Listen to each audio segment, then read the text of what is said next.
lot. I'm into coaching. I'm into kids tutoring right now. Yeah. I have an academy, but it's on hold as per now because I'm still waiting for equipment. Yeah, but I'm around. Tell us about that academy. Is it something you're passionate about, as you were when you were still a player? What is it something you always saw yourself doing, being able to coach? I know as a player you are a coach player. The way you played the game, you always facilitated. You made your teammates better. But did you always think you'd be a coach? No, personally, first of all, I'm passionate about kids. So, since I have something to pass on, I don't have a son yet, but I'm not saying I refer to boys alone, but girls or boys, any kid passionate about the game of basketball, I'm willing to pass on whatever knowledge I have. So, yeah, it's a personal thing to me. And I'd love to see many more kids from my academy on the national team representing their country. It makes me happy. There I feel like I've done all I have to do for basketball actually. Yeah. If there was anything more I could offer, I would love to. Maybe a Norman Blick stadium somewhere. Yes, I would love to if it came to that. Yeah, but I'm passionate about that academy. Do you miss playing competitive basketball, or you feel you're content with what you're able to do? Not really. If you're competitive in nature, by nature, you definitely miss playing. When I go and watch a basketball game and I see some wacky faults being made, of course you lose it, get pissed off. You feel like jumping on court and doing something, and yeah, if you're competitive in nature, you definitely have to miss the game. So I get competitive, even with the Wazei that we play with. It speaks volumes when they see me playing. You don't want to lose a game. For example, you say you have to leave when you've won a game. If you don't win a game, you at least call someone one-on-one. So you make sure you go home when you've won something. Yeah. So the fire is still there. The fire is always there. Do you pass on this competitive edge to the players you coach, the boys and girls you coach, or what message are you giving them? Are you teaching them to enjoy the game? Are you teaching them to think about taking the game seriously because it can change their lives? What do you concentrate on in your academy with the different age groups that you have? Most important thing is they have to love the game. They have to enjoy the game. Once they enjoy the game, the other things fall into place. Yeah, that's when you bring in them. Then you need to tell them the advantages of playing this sport. It's not only for being fit. There are many ways this game can help you in your future. Even when you get injured and you can't play anymore, it's something you learn from basketball. But most importantly, they need to love the game. Otherwise, you'll train them 1 week, the other week they never show up because either they found it boring or too treacherous, something like that. So they need to love the game first of all. Do today's kids love the game, like the old generation? Yes, they do, but there's a lot that comes with their love. Then a lot of social media, I don't know, kids don't play they play to be seen. They don't really play the sport to achieve goals. Like, if I give you an example, if you brought a kid today, first time to my academy, and then the kid goes like, you're trying to tell him you can't lay up, but the kid wants to do a reverse layup, go up and under, or a kid comes to you and on the very first day he wants to learn how to dunk. They watch too much of these highlights. For us, we used to watch full games, and you really actually get to analyze the game. Why are these guys down? Why are they coming up? When I grew up looking at Jordan, and I did not just watch his highlight moves. I copied a little bit of something from him, like how do you beat a defender? How does he do it? You had a defensive guy that you looked up to. How does he defend? Kids these days just watch highlights and they want to go and do those highlights in their games. Okay. And they think it comes with ease. There's too much work involved that you need to put in the work. Yeah. So it's tough for a coach today handling those kids. Yeah, it's tough. How do you separate, as a coach, do you have to separate the ones who love the game and those who maybe are just playing it for fun, and you treat them differently, or you give all of them an opportunity to fall in love with the game, you give them time? How do you balance? Yeah, that's a tough one. First of all, when the parent brings, that's why I don't want the kid to come to me personally, but usually I like to talk to the parents. There are different parents that love different options. Some parents are so moved, they're like, I know this kid can play, I want you to make him a professional. And you have to go to great lengths to make sure that kid is improving, month in, month out.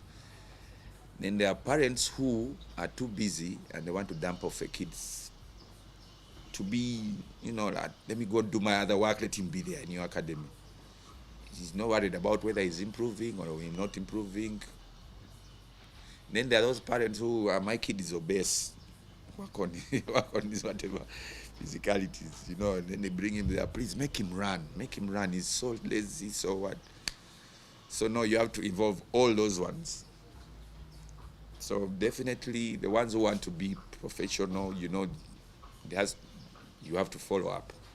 Make sure he's improving. His shooting has improved, his ball handling has improved. The ones who want to work on their weight, you definitely have a workout for them.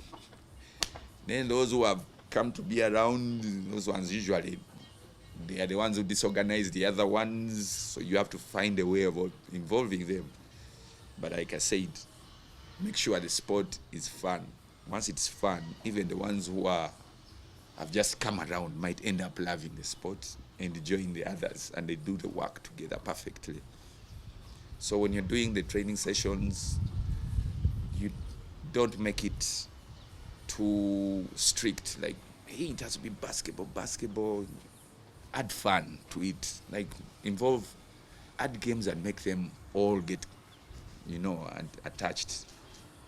Make, like, as you bring in, for example, if you bring in shooting and teach them how to shoot, bring a game that will involve what you've told them, and at the same time make them play so that they're actually interested in coming back to play again the same game.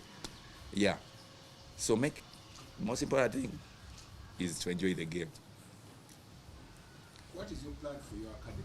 Where, I know with the player you had plans, you had goals for yourself, you wanted to get to a certain level. Is that how you think about your academy? You have set goals for it, and you think, if everything goes well, I want this academy to be here in 5-10 years.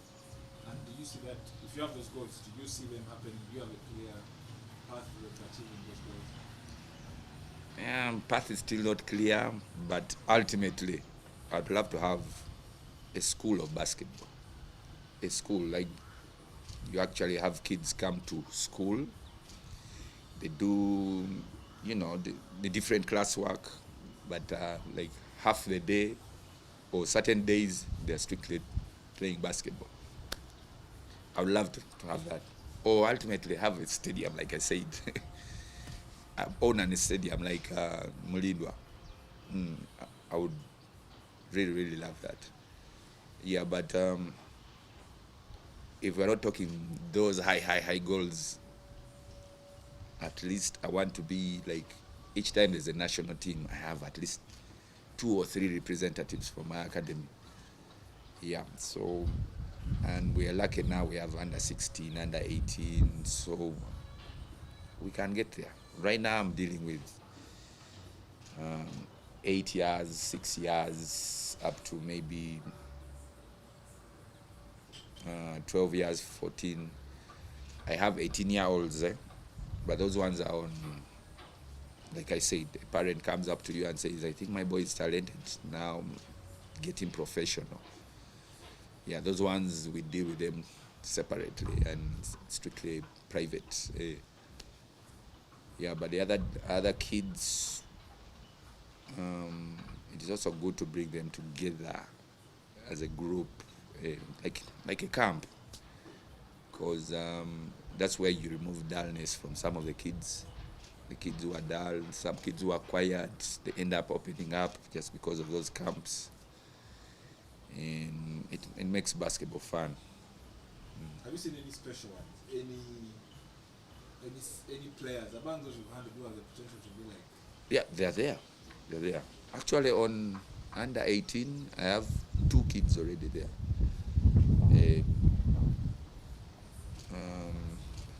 What is his name? The tall one.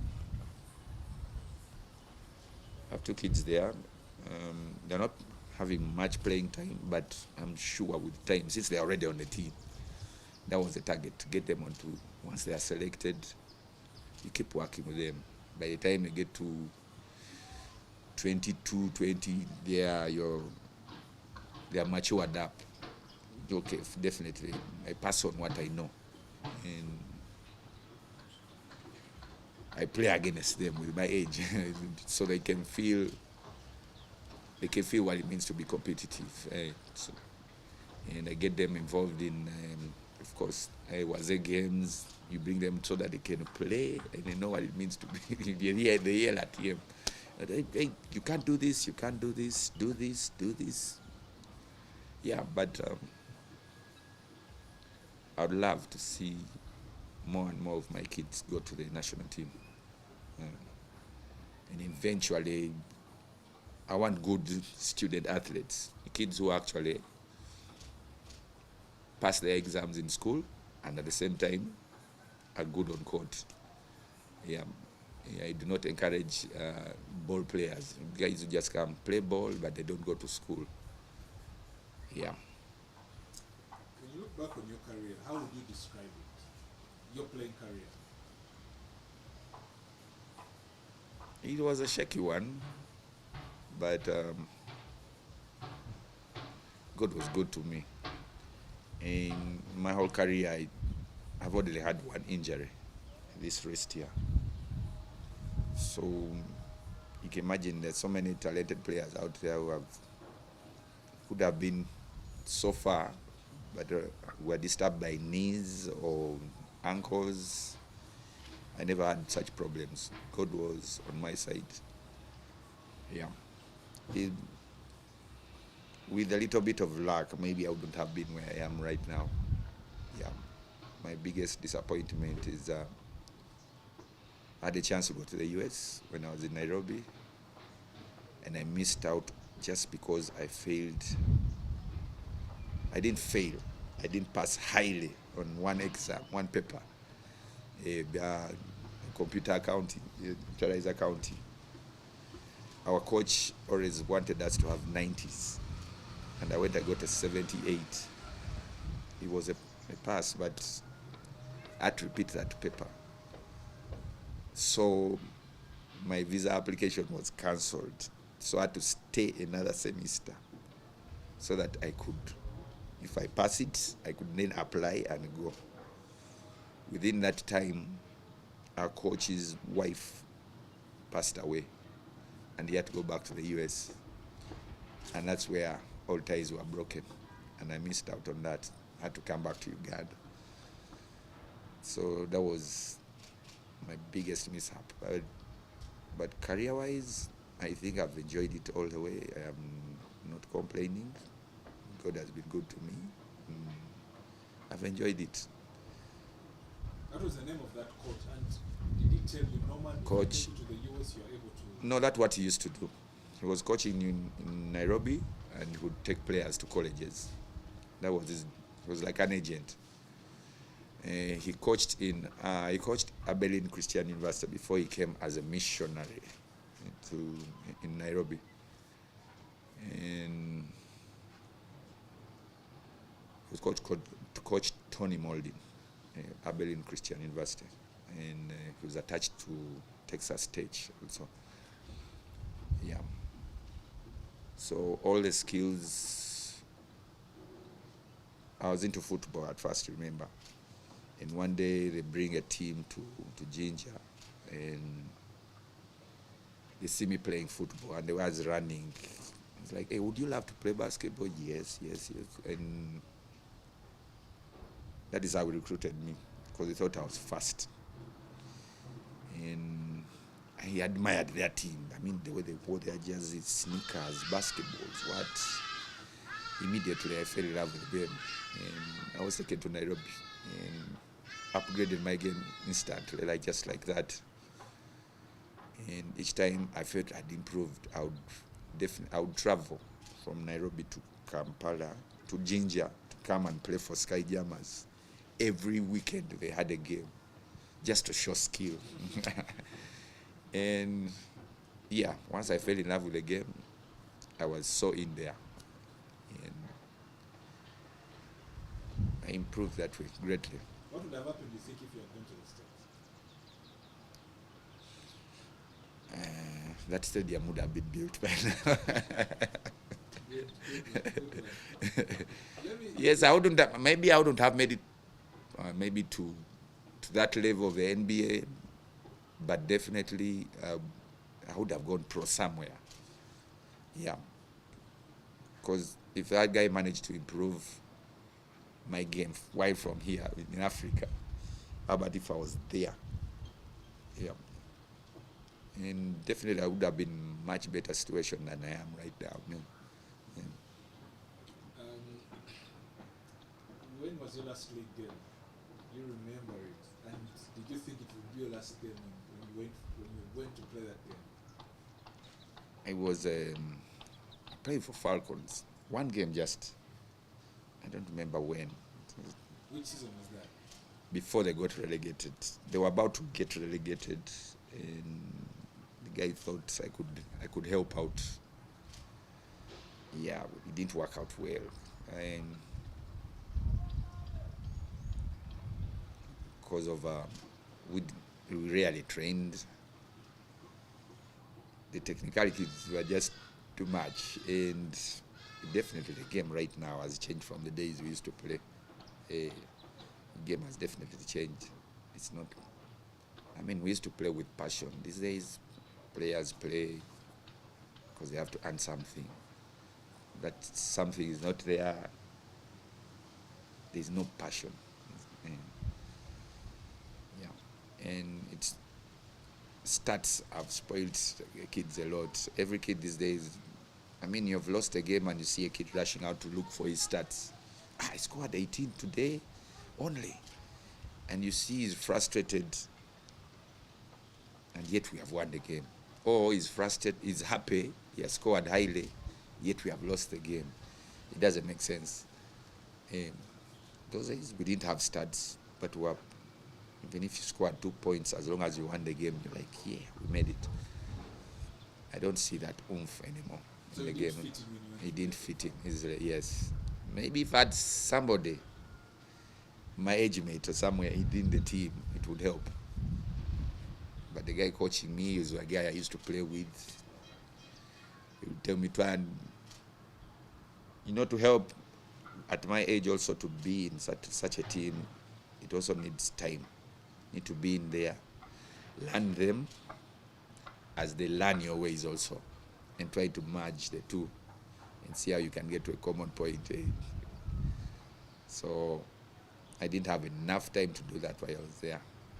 So it quickly went down. So did you think that would be your last game? Is it even your last game? Maybe we'll see you show up one day and play. Job. Have you No. I'm now. called time in the career, or Yeah, I'm called time and career. Unless they bring up, because I'm hearing there's a plan for BAL to bring in, like what they do in the States, the big three, where they have the Wazee playing against each other, like a league of Wazees. Yeah, then they'll show up. Yes. Yeah, I would love that also. did you think that was your last game when you played for the Falcons? Was that your last game? Did you think when you left the court that day and went back home that, you know what? Yeah, This is it? yeah. I was like, first of all, when you step in there, you're like, should I not? You're like, should I step in there, or I might ruin whatever I created by going to play this game and then I play rubbish? Or I might go in there and shine and really love it. I want to stay. You go there half-heartedly. Yeah, but after playing, I realized I was like, nah, it's not my thing. Yeah. But I would love to be a part of a team and as a mentor, of course. Yeah. Great players struggle with retirement. Yeah, I know. The last part of your career, you played for JKL, Yeah. played for KCC, and then Falcons, and then you told me also you played for Rockets. Rockets, yeah. What would you describe that phase of your career? Were you playing for fun? Did you still think I have it? You know, if I'm in a good system, I can still be able to produce at a high level. What is it that keeps great players around? Is it because it's so hard to let go of something you've done all your life? Yeah, you're very right. Once you love the sport, it's so hard to let go. And you always feel like there's something in you can still give something more, offer something more. And with KCCA, JKL, I really thought I had it. We had good teams. I'll still go back to whoever was running the teams was not, he really didn't know what he was dealing with. I mean, if I give you an example of KCCA, we had shooters, we had rebounders, we had runners. I was there with Omondi as the mature guys. Basically, we had everything we could do. But a coach comes up and is trying to teach you what you learned while you're developing at that time was not the right idea. I mean, you let the team jail and then you stop and advise them on what they have to do. Because as a coach, you've noticed, you know what you're working with. Hey, you don't have to come and start teaching basics to guys who already know what to do. So JKL and KCCA, that was my problem. It was the coaching that didn't know what to do with their team. They had the right material, but they didn't know how to use it. We had good teams. I could still offer at that time. Yeah, because I have an example of, there's a day we are losing to KCCA in JKL. I'd been benched for many games. And on that day, for some reason, the whole crowd was shouting, put Norman in, put Norman in. And Samo Ball wants to use me. It's like basically threw me under a bus. Like all of a sudden just says, okay, get in there and play. For some reason, it was like my best day ever. I go in there, they are down 10 points, shoot like 3 threes in a row. We catch up, win the game, and all the kids are excited. I was like, we know what to do. It's just that you don't use us. You get the point? I was excited. Fun enough, next game I was benched again. I never got to see the ball again. And that's how my career ended with JKL. So, coaches also, we need to know which coach you use also. There are coaches that develop skill in a player. There are coaches that know how to read the game. And they know how to use their players. You know, they play their players like a game of chess or draft or something. They know who to replace where. And then there are coaches who are like, they always want to look at how your form shooting is.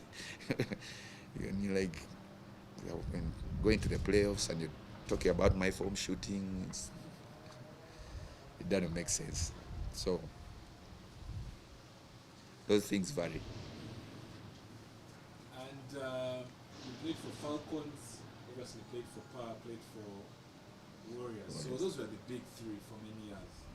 Interestingly, all of them are no longer in the National Basketball League now. What do you think of that? Power were relegated this year, obviously. What do you think? What impact is that having on the game to have traditional teams like that? Not to mention, of course, the likes of Kumba, the likes of Sky Germans. Sky German. So actually, the case is that the only champion in the NBA now is Oilers. All the other teams have never won the league. Yeah. Title in the NBA. What do you make of that? The change. Why do you think the big teams are falling off the boil and falling off the radar? I'm going to. My answer is going to be surrounding City Oilers, basically. Most of these teams, those that have gone out, those that are even around, have failed to embrace what City Oil is doing. City Oil is too professional in the way they handle their team. Right now, I don't think there's a player that is studying and playing for City Oil. They're all professionals. They play, eat, sleep basketball, period. So that way, if you say today is gym day, no one will miss because of going to school. The other teams still have guys who go to work. They have teams that got guys who go to school. I'm not saying it's a bad thing, but teams have to find a way of balancing that. So that, I mean, if you're saying we're going for a gym workout, you have to have your whole team there. It's a way you have to balance it. I don't know how they're going to do it, but City Oil is too professional, and I think they revisit at the end of the year. They sit down and look at what they did right and what they didn't do right, and try and correct their mistakes before they enter into any season. I don't think other teams do that. You can check the way they recruit. They don't just bring any player. They have criteria that you have to follow before you are recruited into City Oil.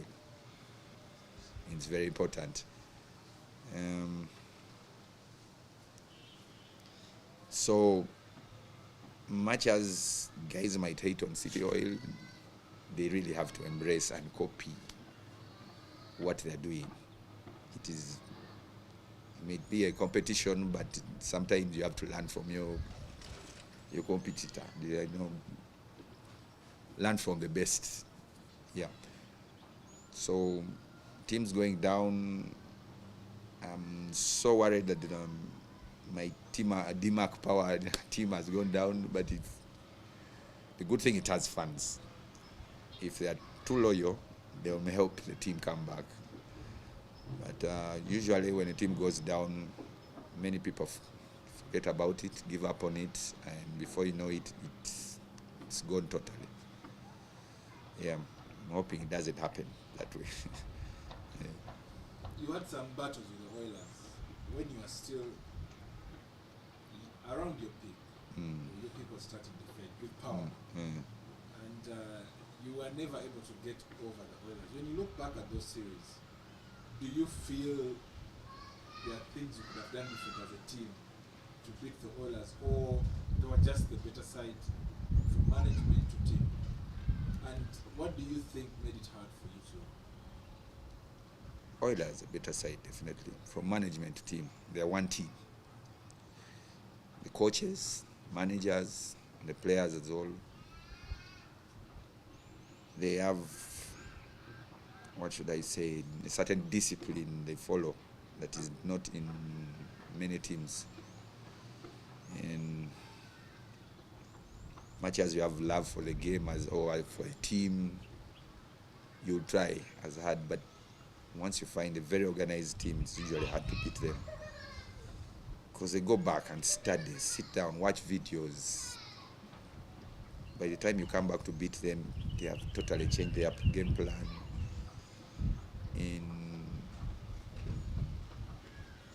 They're too disciplined in that they know what to do. They adjust all the time. Yeah. So if you're going to, the days we won our championships, we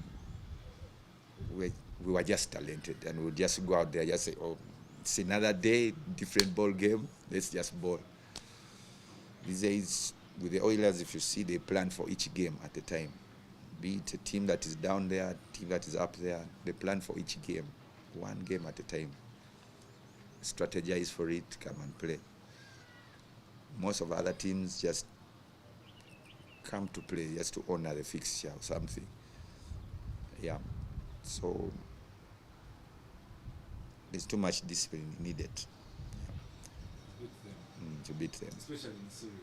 In the series, yeah. They may beat down, they never give up. They always have hopes. They stay positive. Yeah.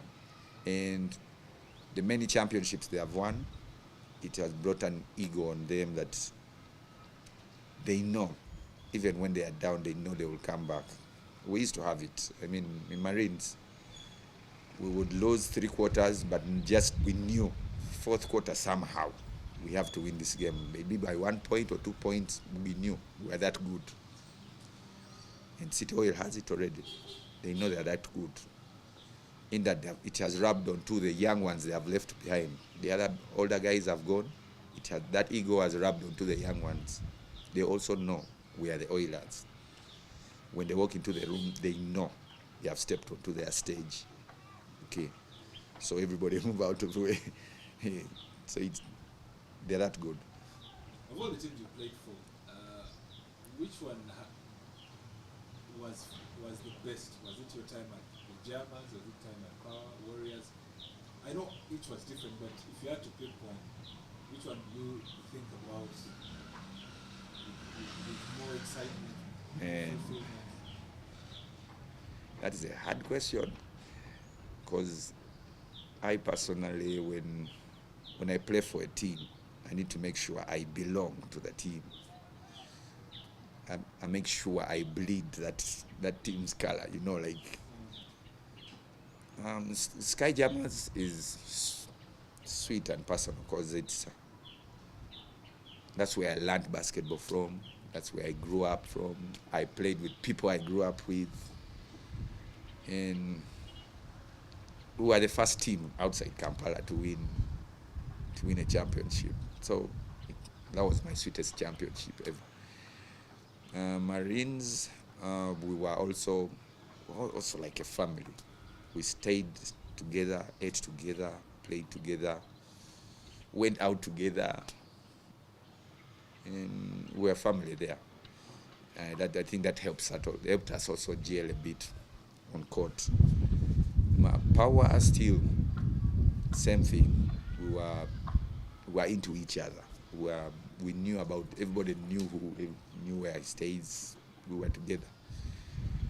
And we hated Warriors. I remember some of the songs I used to sing for Warriors. Who's a warrior? Who's a warrior? We hated that song.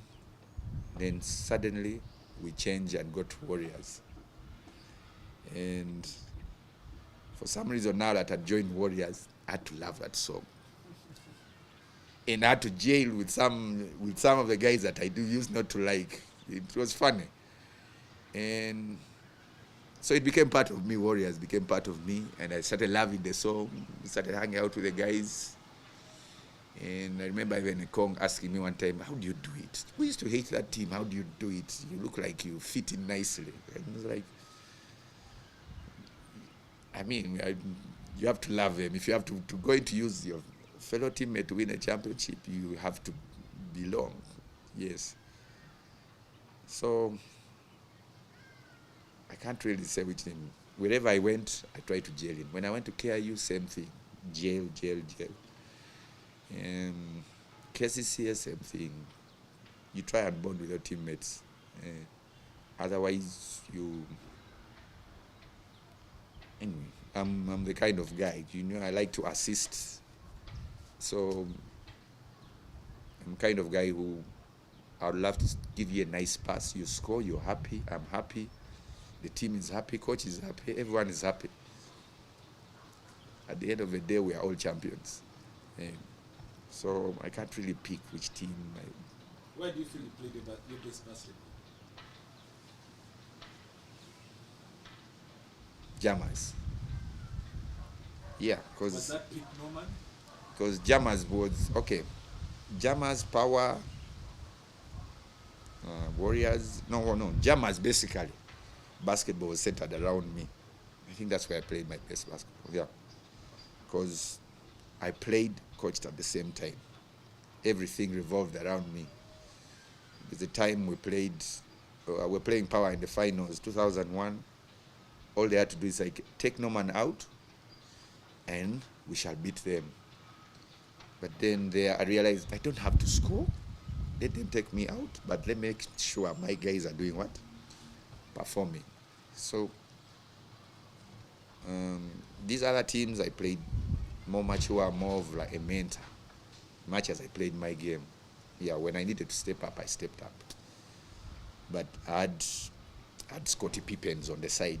I had people who could help. I had Koma Cage, I had Enabu, I had at one time Ken, I had helpers around. When I went to Warriors, it was all-star team. It was not a hassle.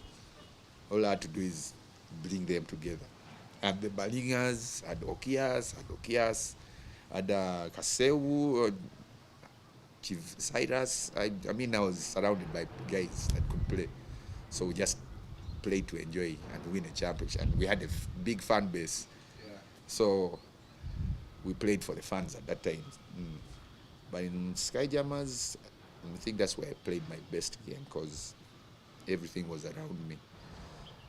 Yeah, and I had that thing. I was from, like I said, I used to travel from Nairobi to come and play. It was like a showcase for me. So I used to come and try to play to show guys that have improved. Where I'm coming from is not the same ball like here. So, yeah. At that time, Nairobi ball was much. Yeah. I remember having an argument with some referee, Juma Kent. He told me to take many years, like 20 years, to beat for an Ugandan team to beat Kenya. And I think